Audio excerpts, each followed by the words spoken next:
Subscribe कीजिए English with Jindal sir channel को और साथ में दिए हुए बेल आइकन को प्रेस करें आने वाली वीडियोस की नोटिफिकेशन प्राप्त करने के लिए। Hello friends, good evening. मैं गौरव जिंदल आप सभी का स्वागत करता हूं आपके अपने YouTube channel English with Jindal sir पर।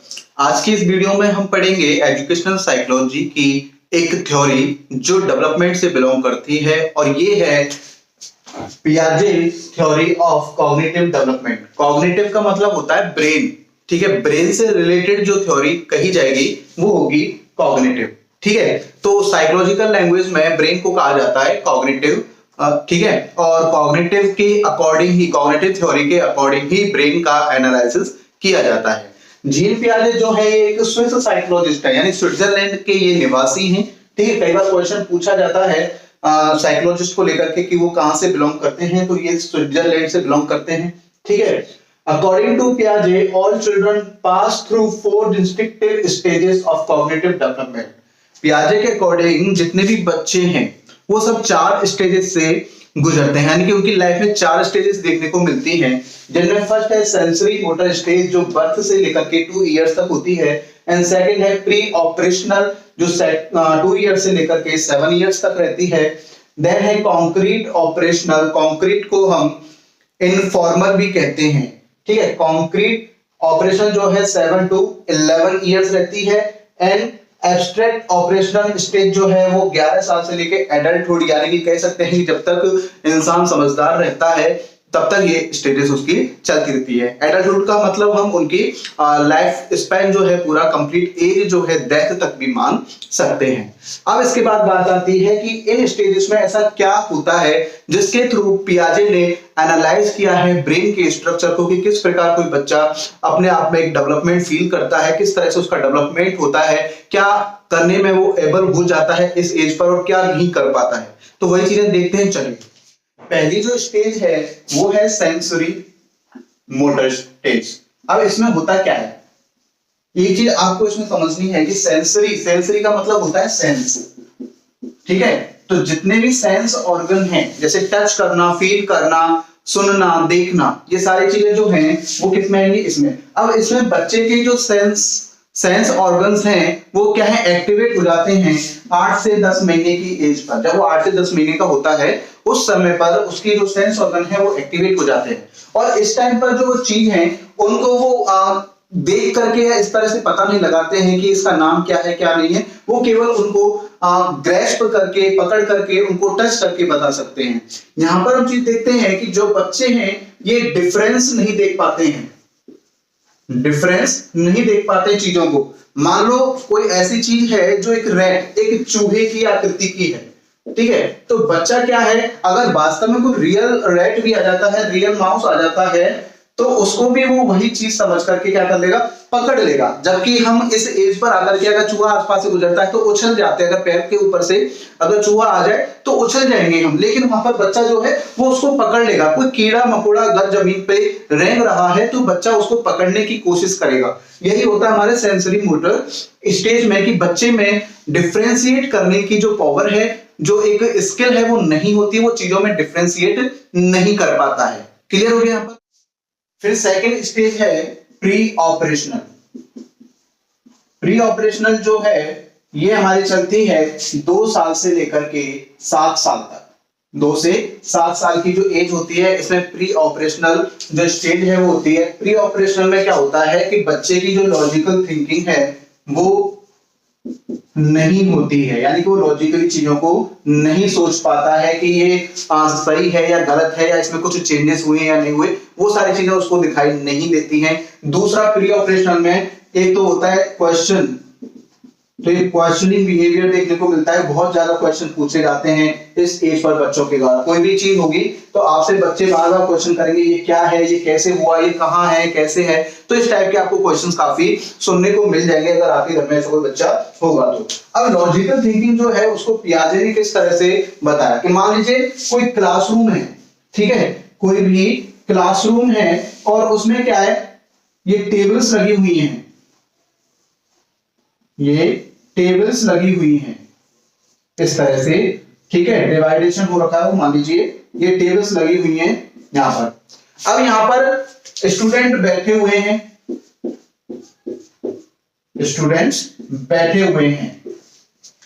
अब पहली बार बच्चे को ये वाला जो चित्र है वो दिखाया गया, भाई देखो इस क्लास में कैसे कैसे स्टूडेंट बैठे हैं, कौन है। फिर दोबारा इसी को रिफॉर्म किया गया। स्टूडेंट टोटल कितने हैं? 12 हैं। अब यहां पर क्या होगा कि ये जो स्टूडेंट्स हैं इनको वापस से रिफॉर्म किया गया, और वापस से रिफॉर्म करके क्या किया गया, ये जो बॉक्स थे इनको 3 की जगह 4 और इधर कर दिया इनको 2।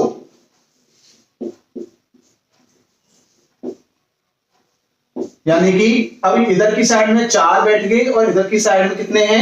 2 हैं। अब उसी बच्चे से पूछा गया कि बताओ कि जो तुमने पहले चित्र देखा था उसमें बच्चे ज्यादा बैठे हुए थे या अब ज्यादा बैठे हुए हैं। तो उसने उसको क्या देखा कि जो बच्चे हैं पहले तो ये वाली लाइन बड़ी थी, इस तरह से उसको सोचा, फिर सोचा ये लाइन भी बड़ी हो गई, तो उसने क्या कहा कि जो पहली वाली क्लास थी उसमें बच्चे ज्यादा थे और इसमें कम थे, क्योंकि उसको ये साइड तो नहीं दिखी लेकिन ये साइड उसने देखी, इस साइड कम हो गए। तो यहां पर उसने एक इस चीज को क्या किया, समझा कि यहां पर बच्चे कम है। दूसरा एग्जाम्पल जो है वो इस तरह से ले सकते हैं कि देखिए कोई भी ये जार है, ठीक है, ये 2 जार हैं और दोनों की जो क्वांटिटी है वो सेम है। मान लीजिए 1 लीटर है दोनों की और इसमें कोई ना कोई लिक्विड जो है वो भरा हुआ है। अब पहले तो बच्चे को ये 2 लिक्विड वाले जार दिखाए गए, ठीक है, और फिर उसको सामने क्या किया गया, एक जो इतना बड़ा एक लिक्विड बॉक्स लिया गया था, एक जार लिया गया था। ये देखो ये यहाँ पर वाइड था और ये कर दिया नैरो, लेकिन इसकी हाइट बढ़ा दी और इसकी भी जो क्षमता थी वो कितनी थी, 1 लीटर थी। अब जो ये वाला जो लिक्विड था इसको इसमें फिल कर दिया, अब इसको इसमें फिल कर दिया और पूछा गया उससे कि कौन से वाले जार में ज्यादा लिक्विड है। तो बच्चे का जवाब आता है कि इस जार में ज्यादा लिक्विड है। क्यों? क्योंकि उसने देखा कि ये जार छोटा है और ये जार तो बहुत लंबा है, तो इसमें लिक्विड ज्यादा होगा। जबकि उसने लॉजिकली नहीं सोचा कि इसकी जो विड्थ है, इसकी जो चौड़ाई है वो क्या है, नैरो है, कम है, यहाँ पर इसकी चौड़ाई ज्यादा थी, वो चीज नहीं सोची। उसने केवल ये देखा कि ये जार जो है इससे बड़ा है और इस तरह से उसने उसको अपने अंदर समाहित किया, एसिमिलेट किया और एसिमिलेट करके उसने बताया कि ये जार यहाँ पर बड़ा है। तो यहाँ पर जो लॉजिकल थिंकिंग है वो बच्चे की नहीं हो पाती है। क्लियर? अब इसके बाद जो नेक्स्ट एज है वो है concrete, concrete operational stage. Concrete operational stage जो है उसमें क्या होता है कि जो बच्चा है उसके अंदर एक तो लॉजिकल थिंकिंग आती है, ठीक है, एक जो उसका ईगो सेंट्रिज्म है, यानी कि जो अपने बारे में सोचने वाली जो फीलिंग है। देखिए प्री ऑपरेशनल में बच्चा जो है वो खुद के बारे में सोचता है कि जो हूं मैं ही हूं, जो कुछ होना चाहिए वो मेरे लिए होना चाहिए।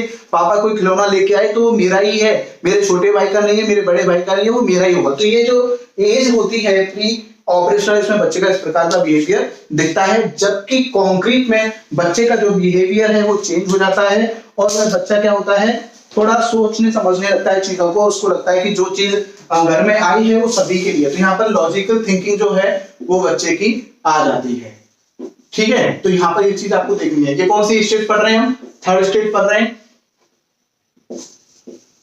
कॉन्क्रीट ऑपरेशनल स्टेज, ठीक है। और इसका जो दूसरा नाम है मैंने बताया था फॉर्मल, क्या बताया था, सॉरी, इनफॉर्मल स्टेज। कॉन्क्रीट का दूसरा नाम क्या है, इनफॉर्मल ऑपरेशनल स्टेज। अब यहाँ पर बच्चे की जो थिंकिंग है वो लॉजिकल हो जाती है।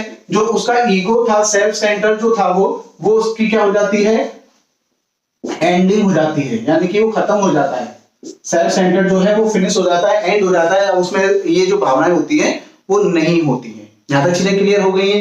फिर आती है अपनी चौथी एज और वो है अब्स्ट्रैक्ट, अब्स्ट्रैक्ट ऑपरेशनल स्टेज। और ये अब्स्ट्रैक्ट ऑपरेशनल स्टेज जो है ये हमारे देखने को मिलती है कैसे कि यहाँ पर जो बच्चा है वो लॉजिकल के साथ साथ एब्स्ट्रैक्टली भी सोचने लग जाता है।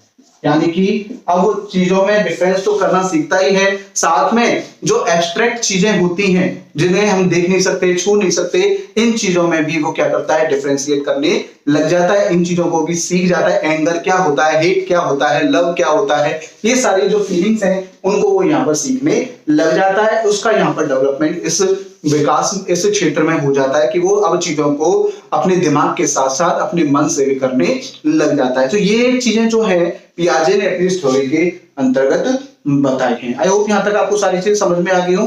कोई डिस्कस करना हो, कोई डाउट हो तो आप मुझसे पूछ लीजिएगा, कमेंट कर दीजिएगा। ठीक है, आज की वीडियो में इतना ही। मिलते हैं नेक्स्ट वीडियो में। Till then take care, good bye and see you. और हाँ, एक बात और, अगर आपको ये सारी चीजें अच्छी लग रही हैं तो वीडियो को लाइक करें, चैनल को सब्सक्राइब करें। साथ में अगर आप साइकोलॉजी या इंग्लिश लिटरेचर इनकी पेड क्लास ज्वाइन करना चाहते हैं फर्स्ट ग्रेड के लिए, तो आप मुझे कांटेक्ट कर सकते हैं। मुझे कमेंट कर दीजिए या मेरे मोबाइल नंबर पर मैसेज कर दीजिए, व्हाट्सएप कर दीजिए, ठीक है, या कॉल कर सकते हैं आप। इस पर मैं आपको सारी प्रोसेस बता दूंगा कोर्स को ज्वाइन करने की। वहां पर ये चीजें जो है और भी अच्छे से आपको समझाई जाएंगी, वहां पर एक्सप्लेन की जाएंगी काफी अलग अलग एग्जांपल्स के थ्रू।